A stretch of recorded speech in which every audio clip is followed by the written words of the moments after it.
Hey everybody, what is going on? I am Maximus Rex and this is Big Baby Reviews. Today is Wildcard Sunday where we look at stuff that's a little bit different from our regularly scheduled videos during the week. Today we're looking at Batman Legends of the Dark Knight issue number 54, November 1993, for no other reason than it is an awesome single issue Mike Mignola comic. To me, pretty much represents peak Mignola for at least my tastes. Peak Mignola I would describe as Mignola from about 1990 to 1994. Where he's still got kind of the basics of illustration and solid storytelling and anatomy and all that stuff, but he's really started to apply that dark ink on top and those shadows and that singular kind of feathering that he does and those sharp angular lines for the darks and the shadows, and it's really starting to look like the Mignola that we know. But past 94, 95 and those early kind of issues of Hellboy, I feel like his style goes into more simplification, which I'm not against and I still enjoy, but I do feel like this is kind of the happy medium to all of that, this period here. So the stuff he did, like that X-Force issue, the Wolverine Cable pinup that he did, that I think is one of his most amazing pieces of work. He did an X-Force pinup as well. It was awesome. Not a lot of sequential stuff, but I'm trying to point out as much as I can things that might stick in your mind. What else was there? If you've ever seen the proposed X-Men Fantastic Four project, there's one or two illustrations that he actually did create before the project was shot down. This is just after that X-Force Fantastic Four thing would have happened. And after this, he goes on to Hellboy. So again, right in the middle, smack dab in the middle of my favorite Mignola period. And I bought this back in the day as just a random issue. Again, I liked Mignola's art and I picked it up, and you know, I definitely was not disappointed with what I got. It's a very cool kind of typically Mignola story for sure. I think he was just using Dan Raspler here as a writer to help him out a little bit, just like John Byrne was helping out on the early Hellboy stuff. So we've got a lot of cool Mignola stuff he loves to draw, right? Cemeteries and statues, right? Mignola staples for sure. And the way red is used in this whole comic is really awesome. It's almost monochrome, right? You'll have the sequence at the beginning, at the end. It's got more blues and nighttime tones and stuff. But as soon as we kind of work into the story with the demon and all that, we'll be going into the red for sure. And this is what I mean about like peak Mignola to me. Like very complicated kind of scenery here and lots to draw. And the transitions with the fog into the architecture and the shot of Batman up there, which is cool, but it's just one small part of the whole image here, right? It's not, I mean, it is the focus to a certain extent, but man, that architecture and the mood and that, I just love it. Oh, and during this period, even though not inked by himself, he did the Dracula movie adaptation, right? So that's maybe the first kind of sign to me of that style that I really liked from Mike Mignola, where I first saw it kind of showcased. And, you know, he's not afraid to, you know, once he's done the backgrounds and set the scene, to just pull back and do some simple stuff. And his Batman definitely looks a lot like the look he developed in, if you've ever read Gotham by Gaslight, which retroactively became the first Elseworlds, right? It wasn't originally. It was just kind of an alternate tale, they called it.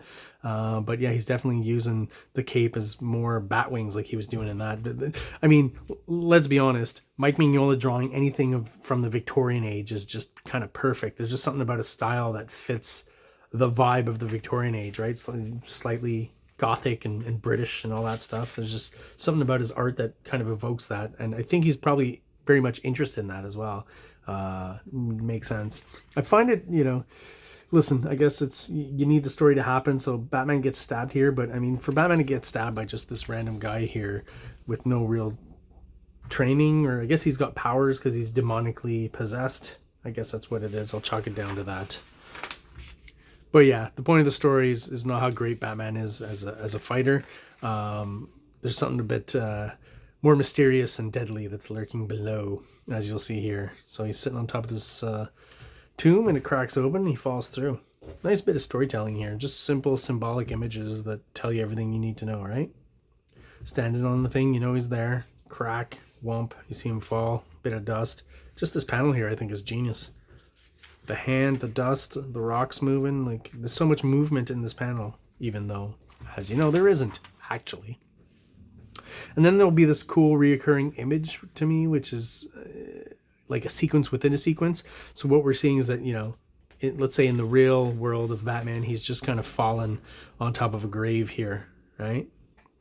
But then there's a whole other adventure going on here. Who knows where? Was there like some mushroom dust inside of this tomb or something? And all of a sudden Batman's having some sort of psychedelic episode. Who knows for sure? But he's come into contact, or will come into contact, with some sort of entity. And I love all, again, the statues and the decorative stuff that he does in the background. It's just amazing. So evocative. This shot of Batman too, and the balls to just have two straight lines like that. It's very Mignola, but just, I love that. Very cool. This is something that, you know, he'll do more and more of, just kind of random shots of the environment, of things in the environment to evoke it to you, right? And he'll do it later on Hellboy, where it's like the image, and then you'll have one here, here, and here. I'll kind of move it around. It's a little more kind of still rigid to a certain extent. Not that it matters. I mean, it still works well with the story flow, but he'll start playing around with that concept more on Hellboy. It's been argued, this issue, full disclosure, if you know about Cartoonist Kayfabe, they reviewed it as well, so I hope I'm not repeating too much of what they said, but I do remember them saying that, you know, this basically is, you know, Batman as Hellboy. You know, this is the kind of story Mike Mignola wants to tell. In this case, he's using Batman as a cipher, which, you know, for a story like this makes a lot of sense. You wouldn't really use, you know, Superman for something like this. I mean, you could, but it would be kind of genre bending, I guess is how you'd put it. You know, Superman's rarely involved in kind of metaphysical, evil, demonic stuff, though, you know, not to say he isn't ever. But Batman, his look and, you know, the dark gothic feel of him obviously makes him perfect for this kind of story, right? So this is where he meets the demon. At first, just a rotting corpse of a zombie, right? And then you see Batman falter, which is important because basically this character, as you'll see, will be, metaphorically speaking, I guess, sucking away Batman's life essence, so kind of a zombie vampire. And then again, we get the second shot here of, you know, Batman's real continuity, I guess, but something odd is happening where the grave is breaking open and you got a skull back there, and that sequence again is going to continue. So the demon basically brings him back, of course, to the Victorian age. Behold the golden age vampire, and Mignola's favorite period to draw. I guess there is this thing, you know, he's into the, I don't know if he's specifically into the occult, but like horror and stuff. And once you dabble in horror, you're going to get into the occult, of course. So he starts talking about, you know, in this case, it's almost an Aleister Crowley kind of character is who this guy is, I feel. But yeah, you get into the occult, right? Especially during the Victorian age, it's very associated with, you know, the elites. For some reason, we're maybe just more open about it. You know, if you look at what elites do today, you know, 50 years ago, 200 years ago, 1,000 years ago, they've always kind of been interested with the occult, right? Once you have all the power in the world and all the money in the world, what is left at that point? Well, you know, things that are beyond. So that eventually leads to the occult. Interesting story fodder for sure. So if I'm not mistaken, basically what he says is the demon influenced him to kill himself, right? So that's kind of what's suggested here in a very, again, symbolic manner with an old kind of Victorian trolley and just a bit of blood on the ground, suggesting very much. That's just a great image in sequential art, I think, in using it in this way. And yeah, so again, in the real world, there's still some crazy stuff happening, right? Even though this is pretty crazy and maybe happening only in Batman's mind, this is a little crazier, right? So there's kind of two realities, or three maybe. Is this even actually happening? You know, maybe we'll see at the end of the story. But yeah, so the skeleton that's behind Batman in the tomb starts biting his shoulder here. As you can see, Batman's getting more and more weak and zombified. And our demon is acquiring more and more power and becoming more and more whole.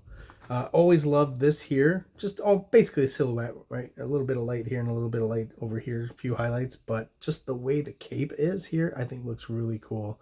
Where it almost looks, again, like a Victorian trench coat with that top kind of rain flap or whatever you call on top, and the bottom kind of trailing away.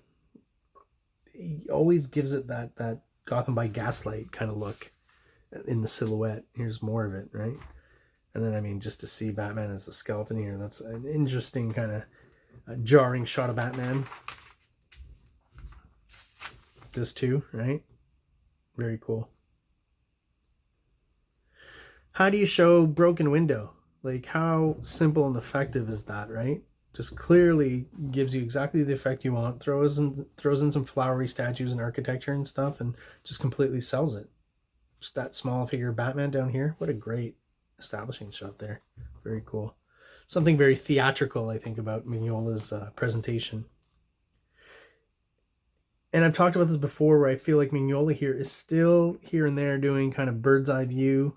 Excuse me, yeah, looking down, bird's eye view, and worm's eye view, looking up, where he doesn't, or does almost none of that now in Hellboy. It's all just kind of flat shots, which is fine. I don't have anything against that, but like, I feel like we rarely see shots like this anymore from him, or even something like this, right? But again, as you saw, let me point that out because I kind of went fast there. But yeah, once we hit this panel here, the red kind of kicks in as Batman is, you know, zombifying more and more, right? The danger of it all. And it just becomes a monochromatic comic, basically, right? Reds and even yellow here for his eyes, and for this guy's shirt, you could almost say it's just a lot of red pulled out of it, right? And there's just a bit of orange left. It's almost monochromatic, and just becomes more and more so all throughout the sequence as Batman retaliates and regains his life force and sucks it back out of this guy. And exposing him to what he says here, you know exactly what you're in for. That's why he doesn't want to stay there, right? And then you've got, of course, something Mignola would use a lot in Hellboy, the kind of Lovecraftian, squiddy, you know, space creatures. I don't know how else to describe that. Just a giant squid monster, basically. Is Alan Moore the first to do that? Doubt it. I'm sure there's, you know, alien squids in old 50s sci-fi movies. I'd be surprised if there wasn't. And then boom, the color scheme just reverts back to nighttime like we had before. You know, was Batman actually getting bitten in the shoulder by a skull down there? Don't know for sure. And here's an interesting take here, right? Like you see the skull in the shadows, and then this implies like a shot of lightning in the sky, which I think is awesome. And Mignola, what usually he would darken in, he's just left open for a slightly darker color here, the blue, which works really well and looks great. And I don't feel like he does much of this kind of stuff anymore either, which again works well with any other sequence that he's got in here. It's again that lightning shot is just awesome. A weird little detail, they say, you know, don't color your skies blue, but this is what's going on here. It's nighttime and I kind of like it. I think it looks cool. I don't hate the blue sky. And there's that lightning effect again. Lots of light blue. Really works well, I find. And that's the end of it. And I mean, just a little bit of Bruce Wayne we get in this issue. Then one last shot of our cemetery and we're out. Story and pictures, Mike Mignola. Story and words, Dan Raspler. Lettering, Willie Schubert. And coloring, Mark Chiarello. Kudos on the coloring. Great job. I wouldn't see image kind of computer coloring on Mignola, you know. I think you have to stick to fairly flat colors when you're coloring him. That's what makes the most sense. I thought this was interesting. The Outsiders. Don't know if Travis Charest actually drew that. He did some issues of like Dark Stars or something for DC, and then he was off to Image. Definitely as a kid, I was like, oh, this guy's kind of doing a Jim Lee, which he is. But there's some slight differences in the proportions, and the finish is definitely Jim Lee, but the underlying structure is already a little bit different, and that's, I feel, what like Travis Charest will evolve with and evolve away from the Jim Lee aesthetic, which was definitely good for him. He's a very talented artist, but there's something fun too, even back then, where you're like, okay, there's a huge Jim Lee influence, but there's something a little bit different in there, something that twists it, makes it interesting. And I remember seeing his art and thinking that, and this shot too definitely evokes that same feeling. All right, guys. Well, there you go. That is my review of Batman Legends of the Dark Knight number 54, a Mignola specific issue. If you're still watching the reviews and you're still enjoying them, thank you so much for sticking around and for subscribing as well. If you're not subscribed but you're watching, please do so below. It only takes a second for you. Helps the channel out, helps us grow, and helps get us out there to other people who are into comic books just like we are. We are on the road to 500 subs, so if you could get anyone to subscribe, that would be a big help. That's when YouTube at 500 subs basically recognizes us as an official channel and helps us a little bit along with the algorithm, more so than what's going on now. So there you go. If you can help out, I'd really appreciate it. Thank you guys for watching, and have an awesome day. Like, subscribe, like, subscribe.